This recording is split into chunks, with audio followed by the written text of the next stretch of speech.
ठीक है, ध्यान से सुनो फ्यूचर ऑफिसर्स। आज मैं इंडिया के प्रीएम्बल को समझा रहा हूं, जो हमारे कॉन्स्टिट्यूशन का एब्सोल्यूट स्टार्टिंग पॉइंट है और ऑनेस्टली यूपीएससी और स्टेट पीसीएस प्रीलिम्स के लिए एक हॉट फेवरेट है।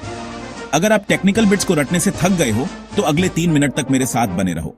मैं प्रॉमिस करता हूं आपको यह आपके एग्जाम्स तक और उसके बाद भी याद रहेगा। सबसे पहले प्रीएम्बल क्या है?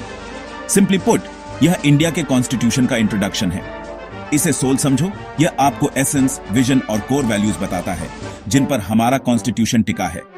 अब मैं एक्चुअल प्रीएम्बल पढ़कर सुनाता हूं क्योंकि आपको इसे कोट करने की जरूरत पड़ सकती है। We the people of India having solemnly resolved to constitute India into a sovereign, socialist, secular, democratic republic and to secure to all its citizens justice, liberty, equality and fraternity। और ऐसे ही। लेकिन चलो सिर्फ रोट लर्न नहीं करते, चलो समझते हैं। तो कौन से की टर्म्स हैं जो आपको जरूर याद रखने चाहिए? सॉवरेन, इंडिया इंडिपेंडेंट है, अंदर से भी और बाहर से भी। सोशलिस्ट, सोशल और इकोनॉमिक इक्वालिटी का आइडिया। सेक्युलर, कोई ऑफिशियल स्टेट रिलीजन नहीं, हर रिलीजन का रिस्पेक्ट होता है। डेमोक्रेटिक, लोग गवर्नमेंट चुनते हैं डायरेक्टली या indirectly. Republic, head of state elected होता है, किंग या क्वीन नहीं। अब प्रीएम्बल ऑब्जेक्टिव्स भी बताता है, जस्टिस, लिबर्टी, इक्वालिटी और फ्रेटर्निटी। जस्टिस, सोशल, इकोनॉमिक और political fairness. Liberty, thought, expression, belief, faith और वर्शिप की फ्रीडम। इक्वालिटी, कोई डिस्क्रिमिनेशन नहीं, कानून के सामने सब बराबर हैं। फ्रेटर्निटी, ब्रदरहुड और यूनिटी को बढ़ावा देना। यहां आपके प्रीलिम्स के लिए याद रखने के लिए एक फन फैक्ट है।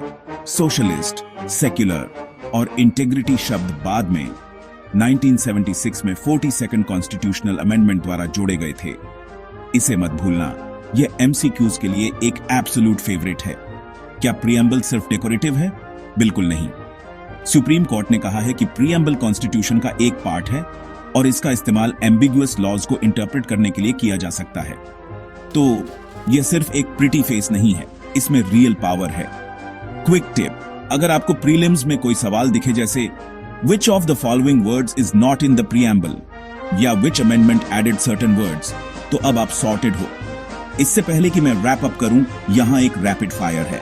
Adopted on the 26th of November 1949, came into force the 26th of January 1950, amended only once, 42nd Amendment Act 1976। यह प्रीएम्बल मेड इजी है। अगर आपको यह हेल्पफुल लगा तो कीवर्ड्स को नोट डाउन करना और अपने एग्जाम से ठीक पहले रिवाइज करना मत भूलना। ऐसी और क्विक बाइट्स के लिए सब्सक्राइब करो। Best of luck future officers.